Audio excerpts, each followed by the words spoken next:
प्यारे बच्चे, good morning. आप आपसे मिले बहुत दिन हो गए। जैसे कि आप मुझसे मिलने के बेताब है, वैसे ही मैं भी आपसे मिलने के बेताब है। फिर भी कोविड की वजह से हम मिल नहीं पाए रहे, लेकिन फिर भी हम इस बार प्रत्यक्ष मिलने की कोशिश ज़रूर करेंगे। तो आज मैं आपको वीडियो भेज रही हूँ, और वो वीडियो जो है हिंदी लोक भारती 10वीं कक्षा की। तो सबसे पहले हम टीचिंग शुरू करने से पहले हम इस पुस्तक का परिचय कर लेंगे। वैसे तो हमारा लेखन कौशल्य हो चुका है, हाँ, तो फिर भी हम जब यह पुस्तक सीखेंगे तब हमें लेखन कौशल्य की भी परिचय हो जाएगा और लेखन कौशल्य भी सीख जाएंगे। हाँ, अगर देखो हमें ये पढ़ना है, साल भर देखना है, तो इससे हमें इसे दोस्ती तो करनी ही होगी। तो दोस्ती करनी है, इससे प्यार करेंगे तभी ये भी हमसे प्यार करने लगेगा। अगर प्यार करने लगेगा तो समझने में आसानी हो जाएगी। तो इसी तरह से पहले हम ये पूरी तरह से किताब देख लेंगे। और सबके पास नई किताब होना ज़रूरी है, क्योंकि शब्दार्थ के लिए बहुत सारी हमारे मन की बातें उस संदर्भ से तो लिखने के लिए हम वहाँ पे हाईलाइट करेंगे, अंडरलाइन करेंगे। इसके लिए किताब नया होना ज़रूरी है। मैं तो दो किताबें इस साल इस्तेमाल करने वाली हूँ। एक किताब जो है पढ़ाने के लिए, दूसरी किताब जो है क्वेश्चन आंसर आपको समझाने के लिए। इसके लिए नई किताब होना ज़रूरी है। मुझे पता है कि आपके पास वर्कबुक भी है। बाद में हम जैसे कि लेसन ख़त्म होगा तो वर्कबुक के क्वेश्चन आंसर हम गूगल मीट हम सॉल्व करने वाले हैं। तो हम अभी गूगल मीट पे सॉल्व करने वाले हैं। तो गूगल मीट का इस्तेमाल कैसे करना है, कब करना है, ये भी मैं जानकारी आपको बाद में दे दूँगी। तो सबसे पहले आज हम देखेंगे इस किताब का परिचय। तो ये किताब बहुत अच्छी सी कलरफुल है। आप देख रहे हैं वारली पेंटिंग वहाँ पे की गई है। आपको सूरज दिखा है, एक पेड़ दिखाई दे रहा है, बहुत सारे के ढोल नगाड़े बजाते हुए ये लोग दिखाई देते हो। इसी तरह से ढोल नगाड़े बजाते हुए पूरी बोर्ड में आपका हंगामा खड़ा करने की आपको शुभेच्छा ये किताब दे रही है। जैसे कि आपको सिर्फ प्रेशर लेने, टेंशन लेकर पढ़ना नहीं है, तो हंसते खेलते मजा करके आपको ये किताब की स्टडी करने की है, बहुत एंजॉय के साथ करने की है। देखो ये किताब पीछे जो दिया हुआ कवर है वो भी बहुत अच्छे से प्यारा हुआ। तो अभी हम एक किताब हम देखेंगे, उसके बाद जो है आपका पहला पेज बहुत प्यारा है। बहुत सारी तितलियाँ हैं आपकी तरह से, इधर से उधर भागने वाली जो तितलियाँ हैं, लेकिन उन सारी तितलियों को एक पेड़ पे चिपका है। तो आपको भी हमारे INT का पेड़ है और INT के पेड़ से चिपक कर इस साल तो रहना ही है। ठीक है बच्चों। तो इसके बाद मेरा नाम, पहले यहाँ पे आपका नाम हिंदी में डालना है, तो हिंदी में कम से कम नाम तो डालने आना ही चाहिए। फिर यहाँ पे QR कोड है, अगर इसके आप डाउनलोड करेंगे तो किताब डाउनलोड हो जाएगी। उसी तरह से यहाँ पे दूसरा पेज आता है। यहाँ पे जिन्होंने किताब बनाई है उनके नाम लिखे हैं, कम से कम पूरे साल भर किताब जिन्होंने लिखी है, जो पढ़ने वाले उसके नाम तो एक बार लिख लीजिए। फिर आता है भारत का संविधान, कॉन्स्टिट्यूशन, जो डॉक्टर बाबा साहेब अम्बेडकर ने लिखा है। इसको भी किताब पढ़ने से, शुरुआत करने से पहले एक बार ज़रूर पढ़ लेना है, तो हमारे ऊपर राष्ट्र का भी आशीर्वाद रहेगा। उसके बाद राष्ट्रगीत, प्रतिज्ञा, अगर हमारे स्कूल चालू होती और अच्छे दिन आए फिर जल्दी से, तो हम इसे रोज़ाना पढ़ते। दुआ करेंगे कि वो पुराने दिन फिर से हमारे वापस आ जाए जल्द से जल्द। प्रस्तावना मतलब कुछ पहचान। ये जो उन्होंने किताब बनाई वो आपसे कुछ बातें करना चाहते हैं कि क्या क्या हमने किताब में दिया है, आपको क्या अच्छा लगेगा। इस तरह से इसको भी आपसे वो बातें करना चाहते हैं, तो इसको ज़रूर पढ़िएगा, आपको ध्यान में आ जाएगा। उसके बाद आप 10वीं पढ़ रहे हैं, तो 10वीं तक आपके अंदर कौन सी क्षमताएं, कैपेसिटी हिंदी पढ़ने के बाद प्राप्त हो सकती है, इसको भी एक बार ज़रूर पढ़ लेना। उसके बाद जो होता है ज़रूरी है, ये जो हिस्सा है ना बहुत ज़रूरी है, अनुक्रमणिका का। हाँ, ये मैं स्पेशल इसके ऊपर वीडियो क्यों बना रही हूँ कि हर बार ये मैं इतना डीपली नहीं समझा पाऊँगी, लेकिन इस बार हम पूरी तरह से परिचय करा लेंगे। तो अगर कोई बिल्डिंग में जाना है तो उसका परिचय अच्छे से, वो वहाँ उसकी एंट्री कहाँ है, वो बाहर से कहाँ से निकलती है, उसका मैनेजमेंट ऑफिस कहाँ है, फिर यह प्रिंसिपल की केबिन का, ये पहले से देख लेंगे अच्छे से, तो उसको स्कूल समझने में जैसे आसानी होती है उसी तरह से किताब को भी अच्छे से समझने में ज़रूरी है। इसके लिए मैं आपको एक स्पेशल वीडियो बना के आपको मैंने भेज रही हूँ। तो अनुक्रमणिका मतलब इंडेक्स, पहली इकाई के 11 लेसन है और दूसरी इकाई के भी 11 लेसन है। तो इसी तरह से हमें जाना है। उसके बाद 1 से 11 लेसन सीरीज यहाँ पे है, फिर पाठ का नाम है। उसके बाद विधा मतलब साहित्य के प्रकार कौन कौन से ये है, और उसके बाद रचनाकार मतलब किसने ये पाठ लिखे हैं, ये जानकारी यहाँ पे है।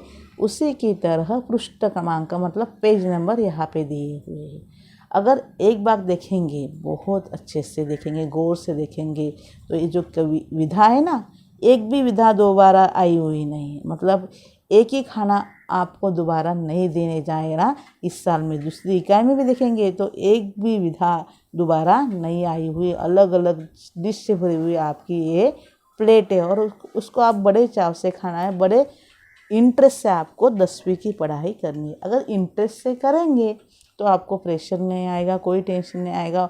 और कोविड है अभी, सिर्फ पिछले साल की तरह 10 से सोए मत रहो, जबकि तब ये काम अपना करना है। ठीक है बच्चों, तो आप अभी जो है देखो, यहाँ पे कविता है, संवादात्मक कहानी है, हास्य व्यंग्य निबंध है, हाइकू है, एक जापानी विधा है, यात्रा वर्णन, पद, डायरी अंश, गजल, एकांकी, आंचलिक कहानी, गीत। इस तरह से पहली इकाई के ये सारे पाठ हैं। तो मैं आपको ये अनुक्रमणिका समझ, क्योंकि इसमें जो है ना 3 पाठ है अब तक, मतलब 8वीं तक गद्य पद्य ये था, लेकिन 9वीं 10वीं को गद्य पद्य और पूरक मतलब देखो, मन है पूरक पठन है, उसके बाद खुला आकाश पूरक पठन है, ठेस से पूरक पठन है। ये पूरक पठन आप खुद को स्टडी करने पड़ते हैं, और ये बच्चों के लिए ही होते हैं, लेकिन फिर भी हम आपको समझा के देंगे और उसके प्रश्न उत्तर भी हम देने वाले हैं। और फिर उसके बाद जो है, हम तो आज डायरेक्टली पढ़ने वाले नहीं हैं, लेकिन किताबों में क्या क्या पढ़ना चाहिए, किस तरह से पढ़ना चाहिए, इसका उपयोग कैसे करना चाहिए, ये मैं आपको ज़रूर समझाने वाली। पिछले साल की तरह मैं आपको इस साल शब्दार्थ लिख के नहीं देने वाली हूँ। मैं पहले टीचिंग करूँगी, जब टीचिंग करूँगी तब आपको शब्दार्थों के अर्थ समझाऊँगी।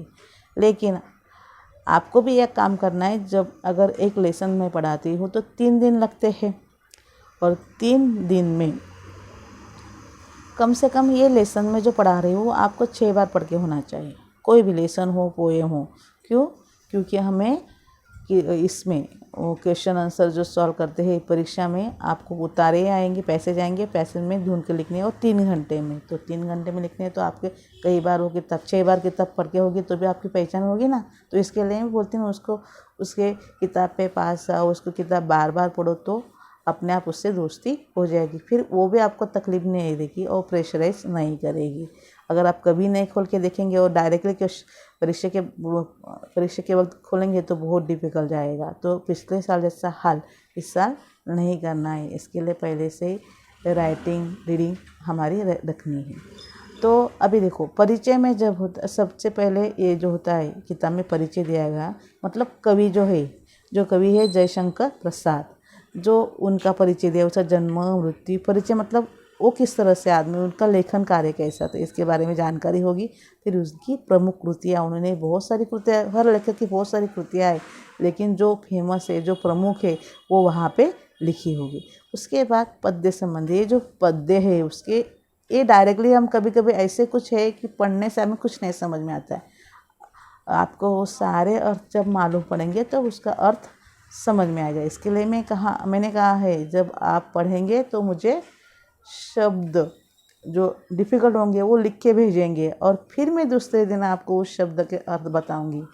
समझ में आया? इस साल मैं डायरेक्टली आपको शब्द नहीं, क्योंकि आप अगर मैं डायरेक्टली आपको शब्द के अर्थ दे दूंगी तो आप पढ़ेंगे नहीं। इसके लिए आप खुद पढ़ो, आपको जो डिफ़िकल्ट लगता है वो शब्द लिखकर मुझे भेजो पर्सनल पे, और फिर उसके दूसरे दिन मैं आपको उसके शब्दार्थ के अर्थ, जैसे मैं पढ़ाऊंगी उस वक्त तो उसके अर्थ देने वाली हूँ ओरली। उसके बाद ये पद्य संबंधी, मतलब जो आपका पद्य है, जो कविता है, उसके बारे में इन शॉर्ट अगर इसको पढ़ लेंगे ना पहले, तो ये समझने में बहुत आसानी, मतलब ये पढ़ने से इसको समझने में एक दिशा मिल जाएगी। इसके लिए इसको पढ़ना है। इसके बाद जो होता है शब्द संसार। जैसे शब्द संसार में मतलब शब्दार्थ, शब्द के अर्थ, मुहावरे भी होंगे, शब्द संसार ये जो होते हैं ना, ये पढ़ो, ये समझ में आएंगे। इतने शब्द ज़्यादा नहीं, इससे बहुत सारे शब्द आते हैं यहाँ पे जो आपको समझेंगे नहीं। और उसके बाद जो आते हैं वो है स्वाध्याय, हर इसमें आते हैं। तो स्वाध्याय भी कलरफुल है, बहुत बड़े कलरफुल है। हम तो वर्कबुक सॉल्व करने वाले हैं, वर्कबुक में लिखने वाले हैं। तो ये तो आपको खुद को ही करने हैं, क्योंकि ये वर्कबुक में भी है, लेकिन आप यहाँ से खुद करेंगे तो आपकी प्रैक्टिस और ज़्यादा हो जाएंगी। और ये निम्नलिखित मुद्दों के आधार पर पद्य विश्लेषण कीजिए। ये टॉपिक हमें अभी नहीं है, पुराने इसमें था, इसके लिए यहाँ पे ताकि तो यहाँ पे जो QR कोड दिया हुआ, अगर इसको हम खोलते हैं, स्कैन करते, तो आपको इस पोएम की पूरी जानकारी मिल जाएगी। मैं आज भी बता रही हूँ कि इतना डीप हमें हर बार बोलने का मौका नहीं मिलेगा। तो इसकी तरह से, इस तरह से आपको स्टडी करनी है कि मेरे पढ़ाने से पहले आपको ये पोएम हो या कोई भी लेसन हो, आपको 1-2 बार तो पढ़ के होना चाहिए। फिर मैं जब पढ़ाऊँगी तब उसको बार बार पढ़ना। रीडिंग के लिए रोज़ाना आपको लैंग्वेज के लिए 20 मिनट 25 मिनट लगाने हैं। 2-2 दिन, हफ्ते में 6 दिन होते हैं, तो 2-2 दिन आप लैंग्वेज को देना, हिंदी, मराठी, इंग्लिश। कम से कम 25 मिनट 30 मिनट, आधे घंटे तो आप पढ़ना ही है। तो इसी तरह से हर लेसन में अलग अलग है। यहाँ पे देखिए बहुत अच्छे भाषा बिंदु भी दिया हुआ है। अभी देखो, वहाँ रे हम एक ए देते हैं, वहाँ रे हमदर्द, ये लेसन है। और इसके लेखक है घनश्याम अग्रवाल, उनका परिचय दिया है। गद्य संबंधी भी यहाँ पे लिखा हुआ है।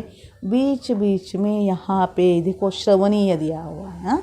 तो सार्वजनिक अस्पताल में जाकर किसी मरीज के उसके अनुभव सुने, अपने शब्द में सुनाए। ये सारे अनुभव तो आपको आसपास इस दौरान आ ही चुके हैं। उसको सिर्फ शब्दबद्ध करना है, कितना आसान है। आपके आसपास ही घूम रहे हैं, क्योंकि कोविड की वजह से किसी न किसी कभी ना कभी कोई अनुभव आया ही हुआ है।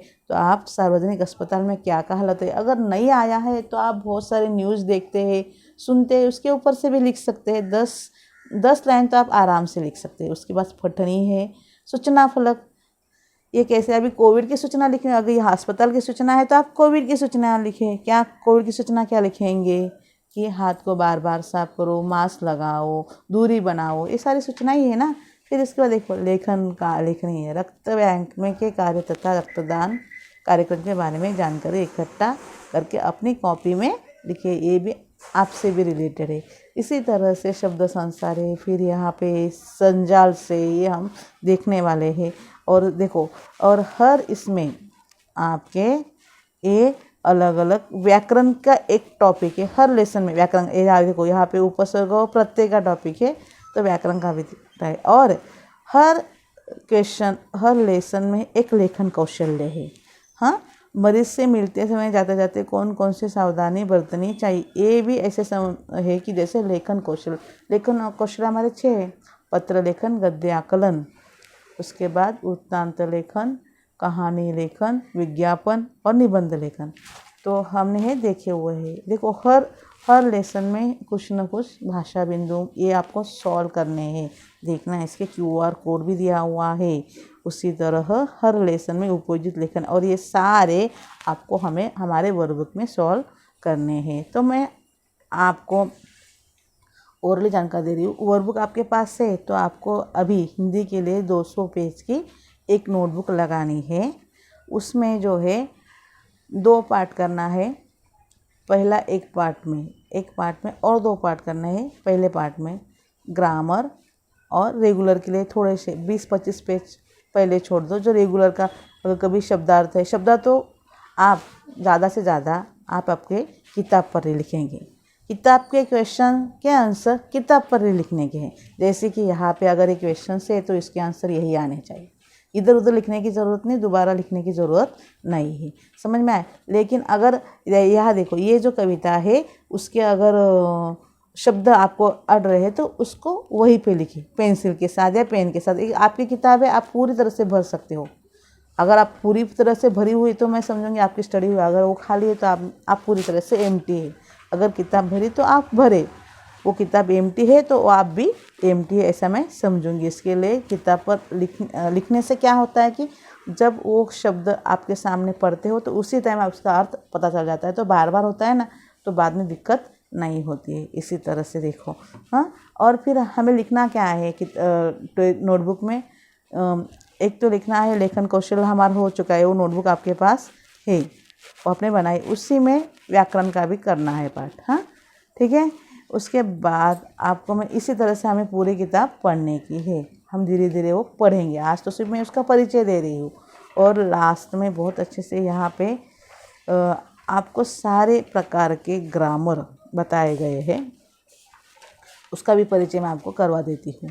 देखो बहुत शॉर्टकट दिया है और बहुत अच्छे से, तो मेरे ख्याल से इसको आप लिख सकेंगे तो बहुत अच्छा है। अगर नहीं लिख पा रहे तो कम से कम झेरास मार के आपके जहाँ कॉपी, आपका कपबोर्ड जहाँ है वहाँ पे चिपका दो इस पेज को। क्या कह रही हूँ मैं, इस पेज को जहाँ पर आपका कपबोर्ड है, बार बार आपकी नज़र उस पर जाएंगे तो अपने आप ये सारे प्रकार आपके याद हो जाएंगे। उसी तरह एक इसमें देखो एक पेज में पूरा आपका ग्रामर समय, पूरा तो नहीं, हाँ पूरा 11 क्वेश्चन से, और 11 के 11 क्वेश्चन इन शॉर्ट में किया हुआ है।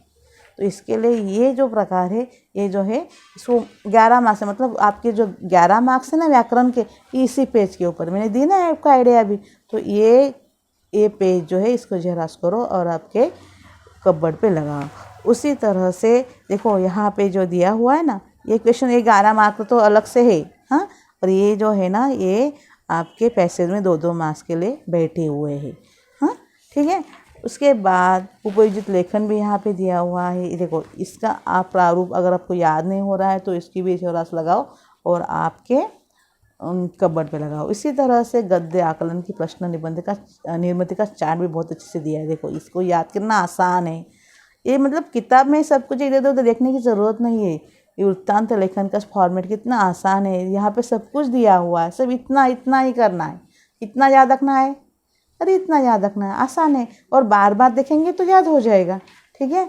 उसी तरह से कहानी के मुद्दे हैं, जो पॉइंट है ना उसको याद करो और उसको उसके आगे पीछे घूमो, तो आपके लेखन कौशल तैयार हो जाते हैं, ठीक है बच्चों। इसी तरह से हमने पूरे किताब के परिचय करवा के लिए आशा करती हूँ कि आप ये बातें समझ गए होंगे, आपको अच्छे समझ में आएंगे। तो इतना याद रखना है, एक लेसन 6 बार पढ़ना है, तो टेक्स्ट बुक का उपयोग ज़्यादा करने का है, और साथ में वर्कबुक का उपयोग भी करके आपको, मुझे नहीं लगता कि कोई दिक्कत हो सके। Okay, good bye.